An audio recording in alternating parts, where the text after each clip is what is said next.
Thank you. All these people have been working all day. I want to give you a report this evening on where we are with Hurricane Irene. She has remained a very powerful and destructive storm. The storm has caused 4 deaths in North Carolina that we know of, nearly 500,000 power outages at this point, and we anticipate there will be more. There is widespread damage to property and infrastructure along the coast. We have ocean overwash, we have flooded roads, we have fallen trees throughout the whole east, and we continue to have damaging storm surge. The Neuse and the Pamlico and other coastal rivers may experience flooding over the next few days. We know that a major power transmission line is down in Tarboro, and outages are really widespread throughout the east. There are problems being reported all day at wastewater treatment plants in Brunswick, Tyrrell, and Wayne counties, as well as Carolina Beach, Columbia, and Fremont. We have had reports of possible tornadoes that struck last night in 3 counties, with some minor injuries reported in Tyrrell County, along with structural damage to several homes. The hurricane-force winds are expected to leave tonight about 8 or 9, and then we'll have tropical force winds until 2 or 3 or 4 in the morning. And so Irene is still in North Carolina. Now let me speak very directly to the people of North Carolina.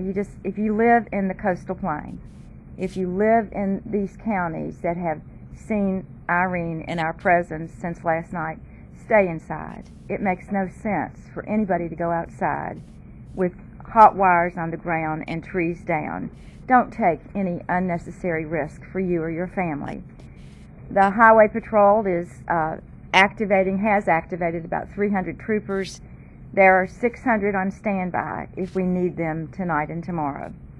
The troopers thus far have investigated 135 collisions in eastern North Carolina since 8 o'clock last night.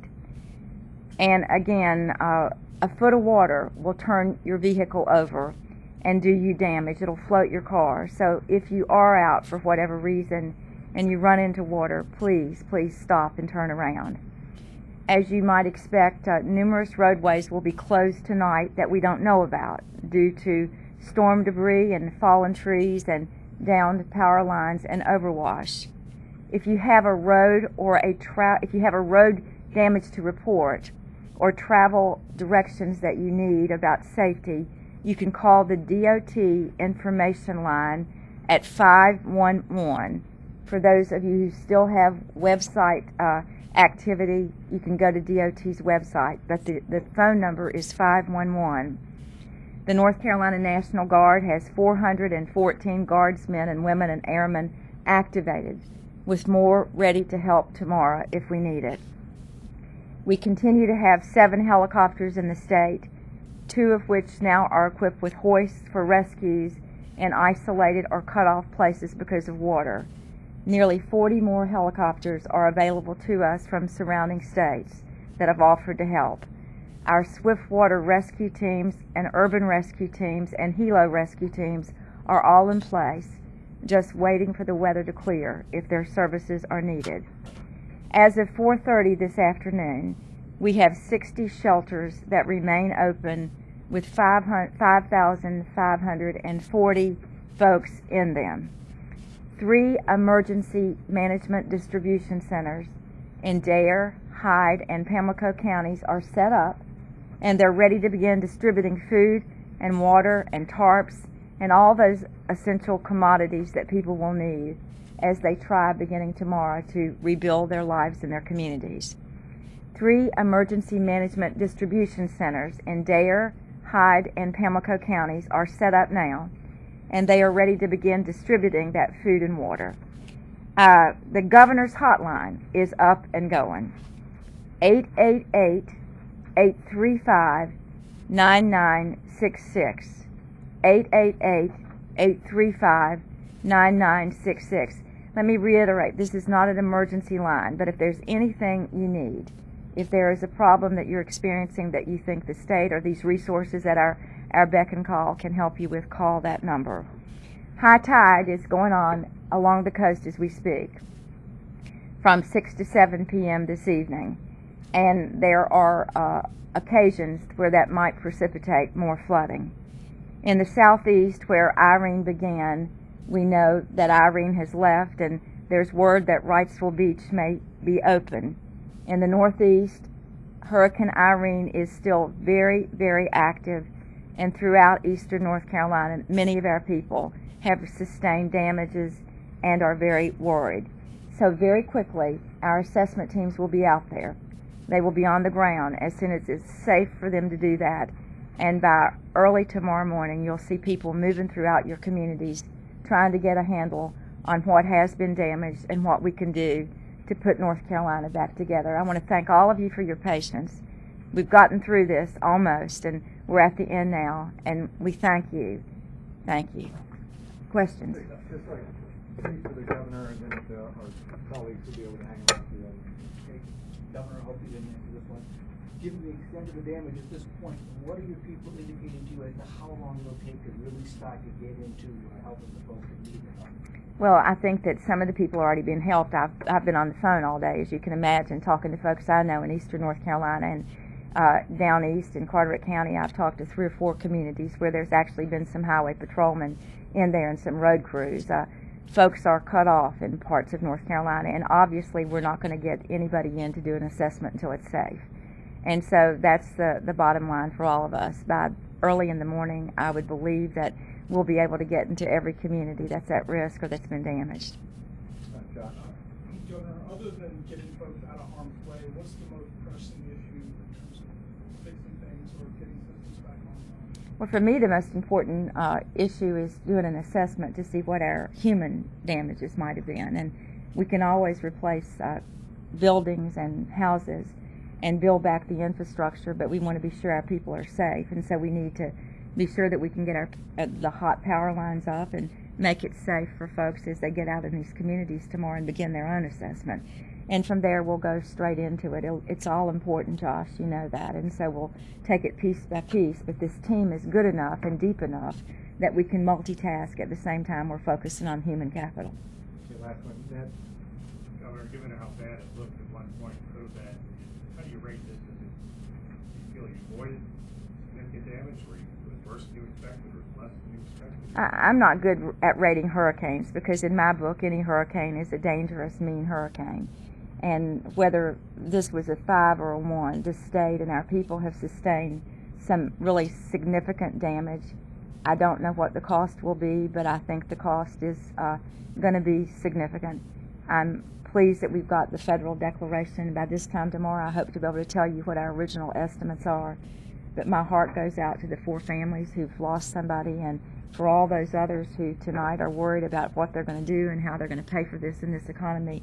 You know, it's been a hard day for all of us in North Carolina, but the good thing is we've got this team up here who can help us put our communities and our lives back together. Thank you very much. Thanks, Scott. Any other questions for the group? Hey, Doug? Sure. Help us out a little bit. You've got some areas that are isolated right now. You've got teams in place. The same thing we asked the governor at this point. More specifically, logistically, what are you going to do to try and get in to help those folks? Do you need both airdrops or what? We have the resources. What we're doing is talking to the local government officials. They're identifying where their problem areas are, and we are going to commit those resources to support those local governments in their response, you know, as soon as it's safe to do that. In some cases, we're already out there supporting local governments. But again, as things clear up, we'll commit more resources to doing the job. Could you give us an idea of some of the places you have the most concerns about? Any particular trouble spot in different counties that you're like, my goodness, so what was that? Pamlico County has had significant problems. I think Hyde County has had some significant problems.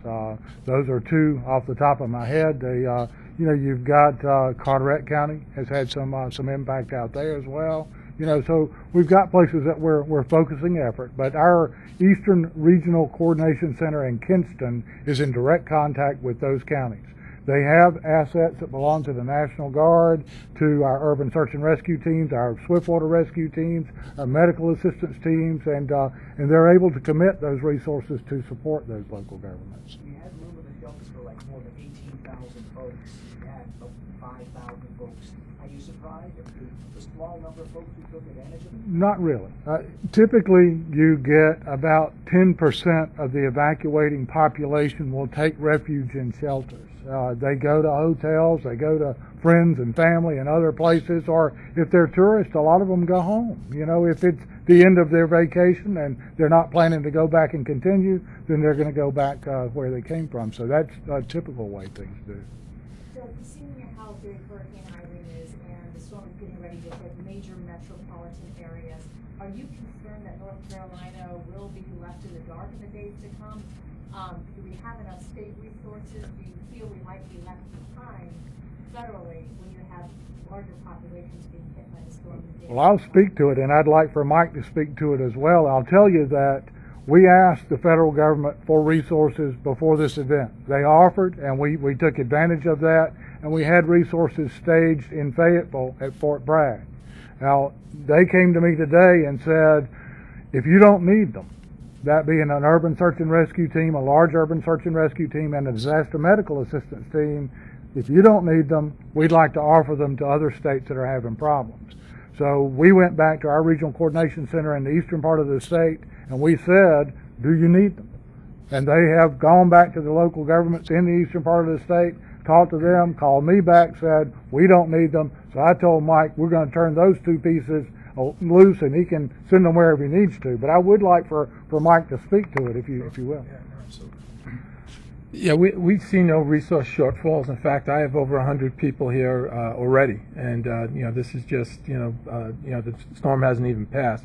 So we brought resources in. We over the course of this week leading up to the storm.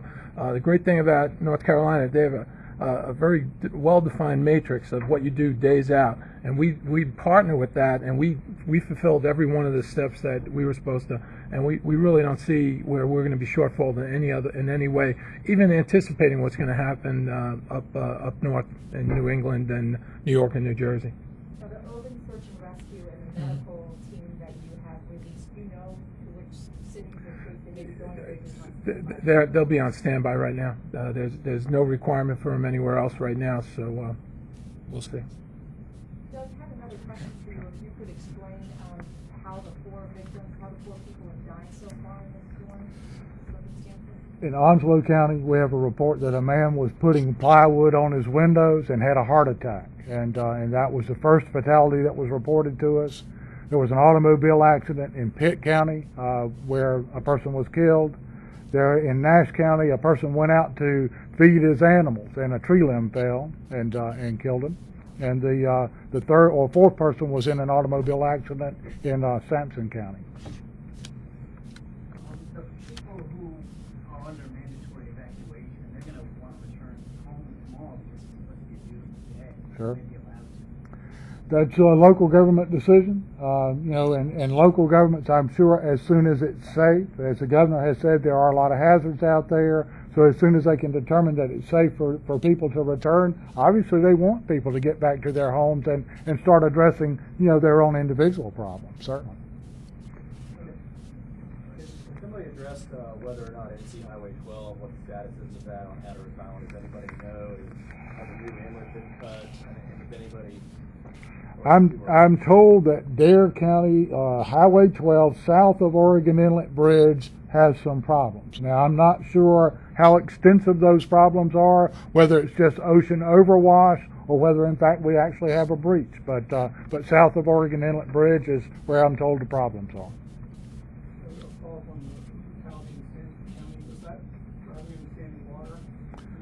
If I understand correctly, and Colonel Gilchrist can probably correct me, but a tree fell on the car, and there were a family in the car, and the female of the family was killed, and the husband and the child were injured.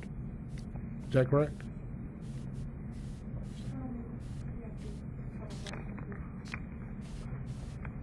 Yes, ma'am.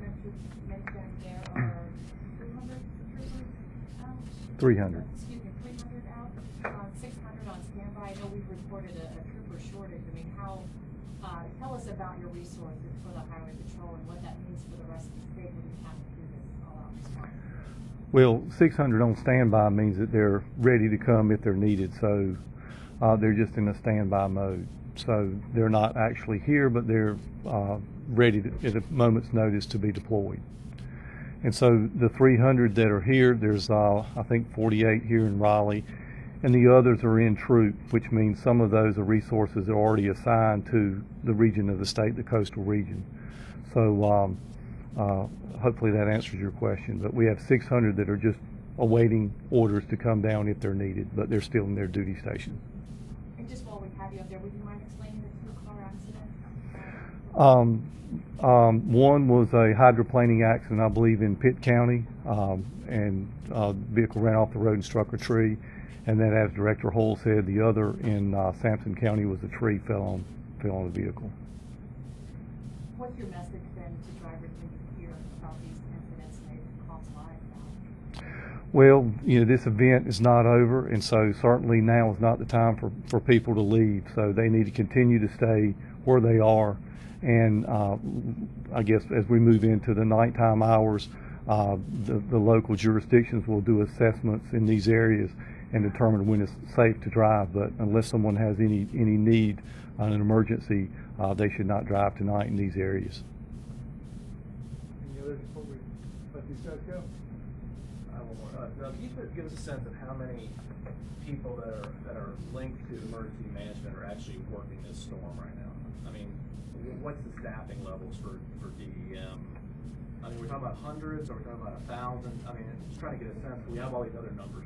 I would say hundreds, and where I would say that, you ask for emergency management. If you ask emergency responders, I would probably say thousands, because you take into account, all of us are emergency responders. Emergency management, you've got an emergency manager in every county, and some of them have staffs. We probably have 50 or more working in our emergency operations center that are emergency management, but then we've got representatives from all other state agencies, so it brings our staff up to probably 150 or more, in the emergency operations center. And that doesn't account for the other state agency people like the Department of Transportation who have people out there. Colonel Gilchrist talked about his 300 or 600 that are committed to the effort. So really you get into the thousands when you start adding up the whole team. And I'll tell you very quickly that we are a team. It's not just emergency management. It's all of us, and we make up the state emergency response team. Thanks very much. Inland flooding on the rivers. We do expect, and Ron Wall can probably talk to that pretty quickly if you'd like. Without getting into specifics, we do think that on the eastern, how am I going to say this? Upriver just a little ways. I'm not counting the coastal flooding, the storm surge. But we think there are going to be some moderate flooding problems on the Casci near Windsor. We think there are going to be some problems on the northeast Cape Fear, at Chinkapin, and at Burgaw. Those will be fairly quick to rise above flood stage and get into moderate flooding in the next couple of days, and then by the end of the week they'll be all of them will be below flood stage again. So we're looking for some problems, not major flooding, but the worst looks to be moderate flooding on those three rivers. A couple of other rivers are going to have some minor flooding. That's according to the forecast we have right now. But we need to watch